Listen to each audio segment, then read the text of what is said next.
Bonsoir Bertrand Perrier. Bonsoir. Vous êtes avocat au Conseil d'État, à la Cour de cassation, mais vous êtes également connu comme Monsieur Éloquence. On vous a découvert dans le film À voix haute. On vous voit former des jeunes de Seine-Saint-Denis à ce qu'on appelle l'art oratoire. Vous venez de publier ce livre, Sur le bout de la langue, le plaisir du mot juste.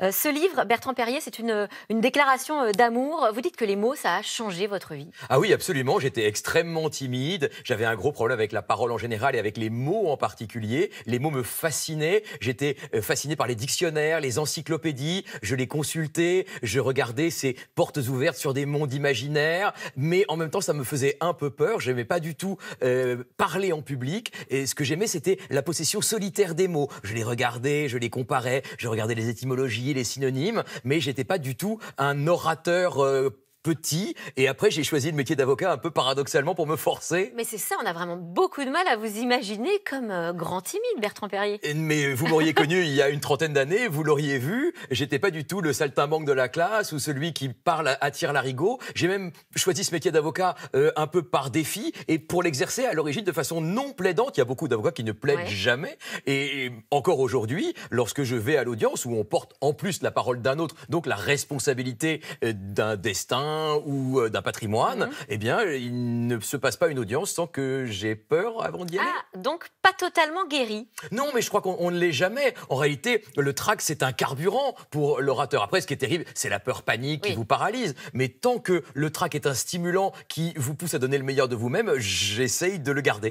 Alors, aujourd'hui, vous définissez ce terme un peu étonnant d'écologiste de mots. Alors, qu'est-ce que ça veut dire être un écologiste des mots ? De la même façon qu'il y a des espèces en voie de disparition dans la nature, il y a des mots qui sont en voie de disparition. Les mots, quand on ne les utilise pas, ils disparaissent, on les oublie et ils sont un peu dans les limbes. Et il faut, je crois, retrouver le goût de ces mots justes. Vous savez, le mot qui existe confusément quelque part, quand on a une idée, on se dit, il y a un mot qui l'exprime, mais parfois on ne le trouve pas. Et il faut essayer vraiment de ne pas être dans l'approximation. C'est facile, on met des guillemets ou on met un mot un peu général. Non, il faut essayer de retrouver ce goût et ce plaisir de se dire, ça y est, j'ai trouvé le bon mot, celui qui exprime le mieux ma pensée. Vous parlez d'extinction de mots, ça veut dire quoi ? Il y a combien de mots, en gros, dans la langue française ? Alors, il y a des débats à l'infini entre lexicographes là-dessus. On dit entre 60 000 et 100 000 mots dans la langue française. Et vous savez qu'en général, on en utilise à peine 10%. C'est-à-dire qu'on utilise la partie émergée de l'iceberg et on a toute une masse de mots. Alors, la plupart n'ont aucun intérêt, c'est des mots de jargon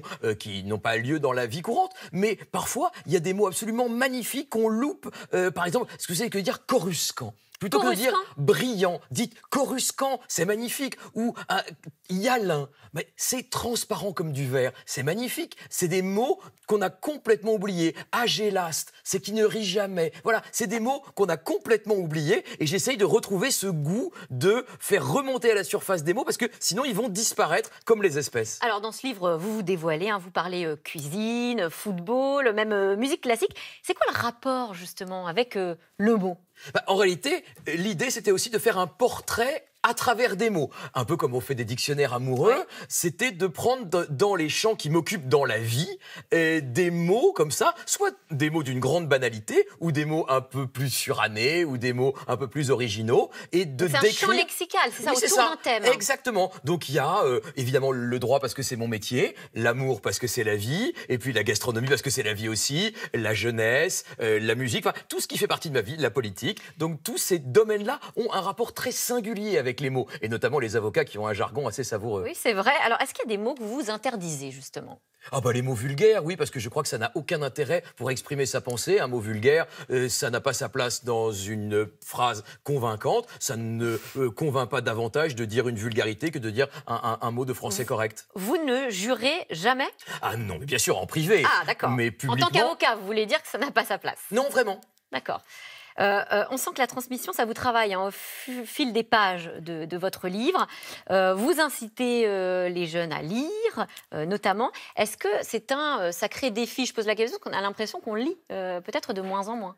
Non, il faut simplement trouver des formes de lecture qui conviennent à la jeunesse, et notamment des formes de lecture partagées avec des adultes, des formes d'échange autour des livres. Mais je crois que simplement, il y a une forme de paresse généralisée où on concède à la jeunesse qu'elle ne lit pas et que c'est pas grave. Non, il faut l'inciter à lire, simplement en adaptant les ouvrages qu'on leur fait lire, en leur faisant lire des grands classiques, mais en les aidant à le faire, en les commentant si besoin, pour qu'ils trouvent ce goût des mots nouveaux. Parce qu'en réalité, les mots nouveaux, on les invente pas. Un mot nouveau, ça vous tombe pas comme l'Esprit Saint à la Pentecôte. Un mot nouveau, soit on le lit, soit on l'entend dans la bouche d'un autre. Il y a que deux méthodes. Donc il faut que les jeunes gens lisent et qu'il faut qu'on les incite à lire. Et puis regarder aussi des orateurs, des grands orateurs qui utilisent des mots que l'on n'utiliserait pas dans la vie quotidienne si on ne les découvrait pas dans la bouche d'un autre. Lire sur des écrans, sur les réseaux sociaux. Et pourquoi pas? Pourquoi pas? Et pourquoi pas? Aujourd'hui, c'est ainsi que passe la parole aussi. Elle passe par le tweet, par 280 caractères. C'est pas forcément une parole dégradée. Ça peut être une forme de punchline, mais il y a des mots d'esprit absolument magnifiques. Et puis il y a même un Twitter qui s'appelle Les mots surannés, que je vous recommande vivement et qui collecte comme cela des expressions un peu anciennes, inusitées, et qui font remonter à la surface des mots oubliés. Dans votre livre, vous citez deux de vos maîtres, Raymond DeVos, l'humoriste, Fabrice Lucchini, brillant orateur. Il vous fascine par sa connaissance, notamment des grands textes classiques. Est-ce que ça, c'est indispensable? Oui, on se nourrit évidemment de ces grands génies. On est des nains sur des épaules de géants. Et donc il faut aussi fréquenter les bibliothèques. Et je crois que de ce point de vue-là, Fabrice Lucchini, c'est une bibliothèque vivante. C'est formidable parce qu'on a à la fois l'écrit et l'oral. C'est-à-dire l'oral qui donne un supplément de vie à l'écrit. Et c'est pour ça que j'admire beaucoup Fabrice Lucchini, sans le lui avoir jamais dit car je ne l'ai jamais rencontré. Mais, le message est passé. Probablement. D'ailleurs, j'y vais lundi prochain. Coucou Fabrice. Voilà, je viendrai peut-être vous voir à la sortie. Non, mais pour dire que, voilà, il y a chez lui à la fois une exigence, c'est-à-dire que c'est quelqu'un qui est sans concession sur la qualité, et puis un goût aussi de mettre à la portée de tous les textes les plus magnifiques de la langue française. Alors, on n'est pas tous comme Fabrice Lucchini. En tout cas, parfois, c'est difficile de s'exprimer en public. Je pense à l'aisance qu'on a ou qu'on n'a pas. Est-ce que vous avez des petites astuces que vous pourriez nous donner pour justement nous aider à nous exprimer à l'oral? Oui, alors d'abord, si vous avez peur, en réalité, c'est très normal. Dans les sondages qui sont faits, on estime que 40% des Français se déclarent très ou un peu timides. Donc c'est à peu près la norme que d'être timide. Et encore une fois, comme je le disais tout à l'heure, ça peut être un carburant. Après, il n'y a pas de secret, il faut le faire tous les jours. J'ai passé des concours d'éloquence juste à but thérapeutique. C'est pas la première fois que ça va être extraordinaire et que vous allez être un tribun d'estrade. Donc au début, vous allez réussir à faire 30 secondes, puis 1 minute, puis 1 minute 30. Essayez peut-être un tout petit jeu. Vous avez fait beaucoup de radio, vous savez faire une chronique radio. Faites ça, ce jeu quotidien. Vous prenez dans l'actualité un fait qui vous a marqué, qui vous a surpris, qui vous a amusé. 1, je le raconte. 2, je l'analyse. Qu'est-ce que ça révèle? 3, j'argumente. Qu'est-ce que j'en pense? Vous faites ça avec une petite chronique radio, avec votre portable, 2 minutes, top sur le bouton rouge, et vous verrez vos défauts et vos progrès. Et ça permet de progresser en effet. Et si on le fait tous les jours, je vous garantis 100% remboursé si ça ne marche pas. Alors, dans votre livre, vous constatez un appauvrissement de la parole politique, plus particulièrement. Pourquoi ce déclin, selon vous? À quoi est-il dû? Alors, je crois que pour faire une belle parole politique, une grande, les paroles dont on se souvient, il faut 2 choses. Il faut un grand orateur et un grand sujet. Aujourd'hui, parfois, on manque soit de l'un, soit de l'autre. Les grands sujets, il y en a. Les lois bioéthiques, par exemple, qui sont débattues actuellement, sont un grand sujet parce qu'elles engagent l'avenir de la nation. Après, un taux de CSG, c'est difficile d'être éloquent. Donc, il y a la question du sujet et de la rencontre entre un sujet et un grand orateur, c'est-à-dire une grande personnalité. Qui représente finalement cette thématique ou qui embrasse le sujet? Pas nécessairement, mais simplement qui accepte d'être une voix singulière. Parler, c'est d'abord dire qui l'on est, c'est d'abord dire une personnalité. C'est pas dire des champs alignés de personnes qui seraient toutes les mêmes. Et donc, il faut prendre le risque aussi de véhiculer une personnalité différente. Donc, c'est ça qui nous manque un peu aujourd'hui, c'est des voix singulières sur des grands sujets. Un dernier mot sur ce fameux concours, Eloquentia. Vous formez donc des jeunes de Seine-Saint-Denis à les meilleurs lors de joutes oratoires. La grande finale, c'est le 13 novembre prochain. Est-ce que vous avez des élèves qui se présentent?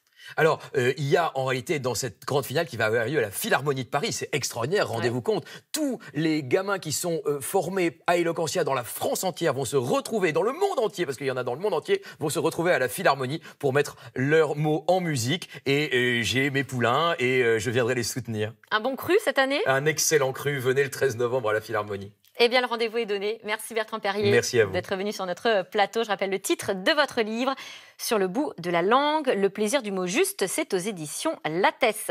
Tout de suite, c'est dans l'air. N'hésitez pas à poser toutes vos questions par Internet ou par SMS au 41 555. Bonne émission.